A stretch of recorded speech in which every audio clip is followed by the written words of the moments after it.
Fettuccini Alfredo might be in the top 10 most recognized comfort pasta dishes, and for good reason.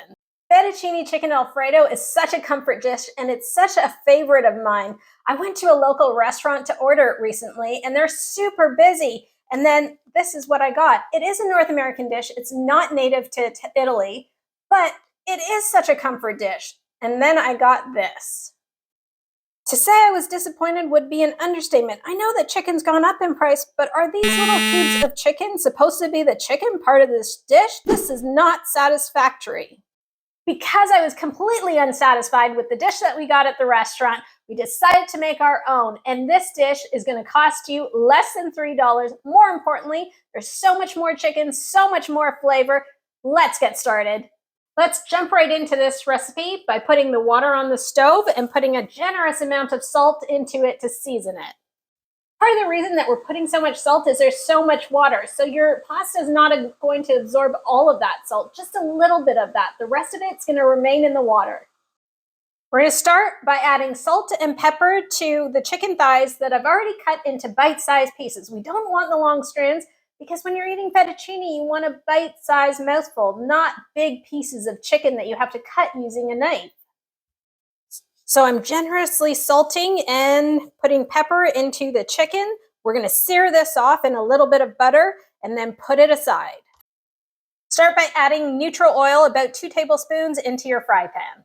Start adding your chicken to the skillet. Make sure that it's not overcrowded and that they're not on top of each other. You want to get a nice brown sear on each of these pieces, and you're going to only achieve that if you don't have them one on top of the other. Time to drop our pasta. Take a look at that water boiling. We're going to put it right in just like that and let that cook through. I'm going to put it on 9 minutes. 9 minutes. We don't want to overcook this pasta. We just want it al dente. I've laid out all the pieces of chicken. This is going to take a good 2 to 3 minutes to get a good nice sear, and then I'm going to flip them over. Okay, it's time to turn them, and this is exactly what I'm looking for, a nice brown sear. My chicken is done, and it's time to take it off the stove. Look at that beautiful dark brown sear. Perfect. I'm going to use the exact same pan. I'm going to put the mushrooms right into the pan and try and get a nice dark sear on the mushrooms as well. 9 minutes, and my pasta is perfectly done. I don't want to overcook it, so I'm going to drain the water out of it, but make sure you keep aside about 1.5 cups of the pasta water.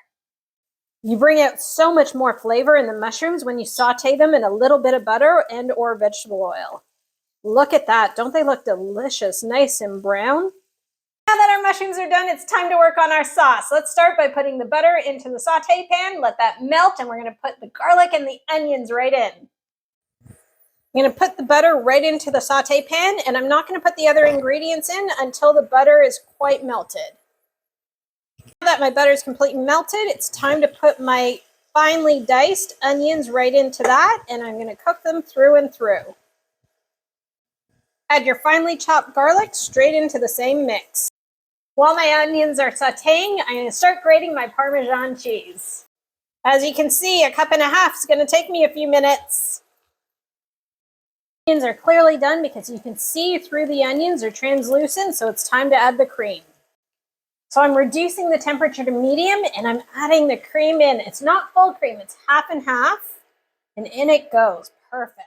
Now I'm going to add in the Italian seasoning, a little bit of black pepper, and of course, a little bit of salt.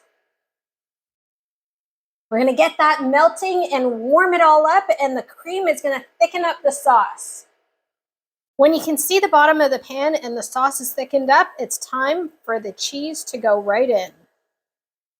Don't skimp on the cheese. Until it looks like most of the Parmesan cheese has melted right into the sauce. It's time to taste the sauce. You want to make sure that you have just the right amount of salt and pepper for your personal liking. So this is where you can adjust it a little bit if you need to. It's time to add the pasta right into the sauce, and we're going to keep stirring it around until every strand of noodle is coated in this beautiful sauce. As the noodles continue to sit in this beautiful, rich sauce, it'll begin to absorb the sauce and become one. Look at that. Does that not look absolutely delicious? And here's where the magic starts happening, where the noodles start absorbing all that delicious, cheesy Alfredo sauce. My mouth is watering. It's plated and ready to eat. Our beautiful fettuccine alfredo with mushrooms and lots of chicken versus the one that we got at the store where the chicken's pretty hard to identify. Which would you rather eat? Isn't the answer obvious? It is to me. We've costed out this dish and it comes in under $3 per portion. And this one, as you remember in the intro, cost me $25 including tax and tip. There really is no comparison. So for more real food recipe ideas, subscribe to my channel, hit that notification, and I hope to see you soon. Take care.